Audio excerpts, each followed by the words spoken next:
Okay, so in the last video we talked about Boolean expressions, things that get us true or false, and like how we can use logical operators such as and, or, and not to change the values of these, to change the result. So we saw a glimpse of the different types of operations that we could use. For example, 5 is greater than 3. That produces true.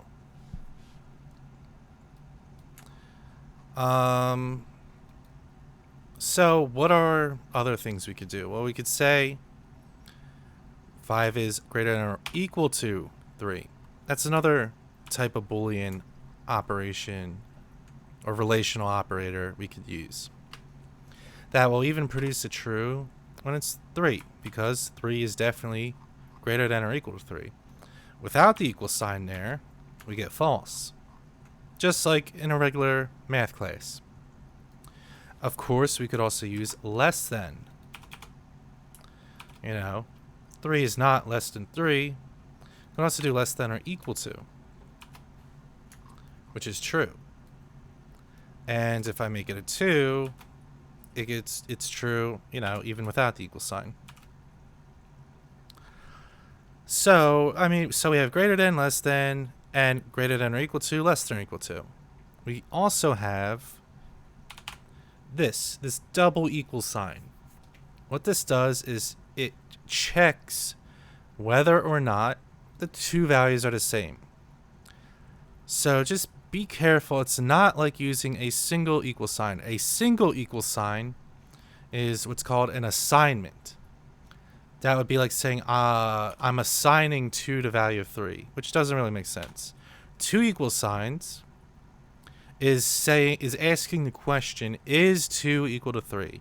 And when we run it, we get false because they are not equal to each other. But if I check, is 3 equal to 3? That is true. And of course, this all works with variables. So if your x is 3 and your y is 3, right? And we can replace this with y and x.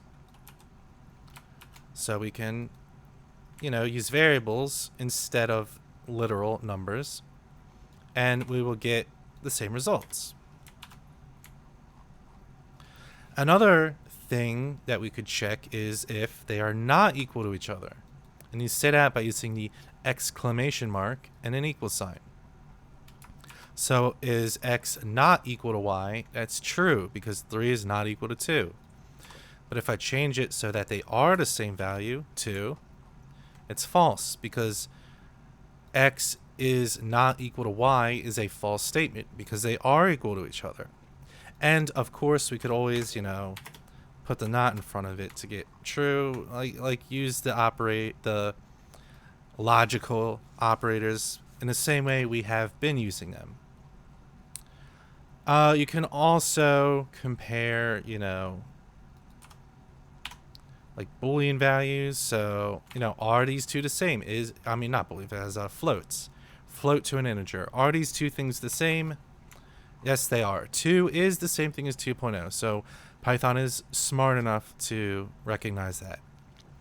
But if you add the 1 there, you get false. Because, again, Python is smart enough to know that 2.1 is not the same thing as 2. So, this generally holds up. It's generally safe to compare integers and floating variables or data types. It's generally safe, but, it's always a good idea to keep the data types the same. For example, if this was a string 2.1, or let's do 2.0, and I'm checking if they're equal, we get false because, 2 is not equal to the string 2.0, and it wouldn't be equal to the string 2 either, because the string is just a vastly different data type. It's not a number at all, really. So, okay, what can we do with this? Well, I could make some sort of functions, I guess. I don't know, a function. And I'm going to do is my number even. That's my function. And it's going to take some value, num, as a parameter. So, how is this gonna work? Well, to determine if my number is even or not, we would say, well, is it... We can use the modulo operator. Because if I do the number mod 2, that should equal 0. Should equal 0. So, what I can do basically is say, alright, print out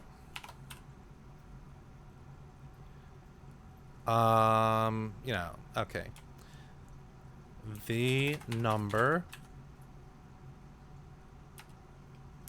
and the variable num, or I should say the parameter num,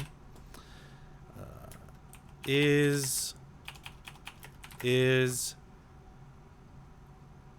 even, and then this is such a silly program, but I have to make this work. And we're gonna check. We'll make another variable, even check is equal to num mod 2. And then over here, I'm going to put even check equals 0. So, all right, let's see what this actually does. So it's called a function is my number even, and I'm going to put a 2 there. So it says the number 2 is even, true. Cool. Wow. Now if I put a 3 there, it says my number is even, false. And the number 3 is even, false. So this is, I don't know, this is honestly kind of silly, but it's a example of, like, you know, a way you could use your functions and to check different things. Like what we did here was say, take your number mod 2. And then we check if that's equal to 0 or not. And since in this case it's not equal to 0, then the number 3 isn't even. A little bit of a silly example, and we'll even see in the next video ways that we can make a program like this make a lot more sense when we get to conditional statements.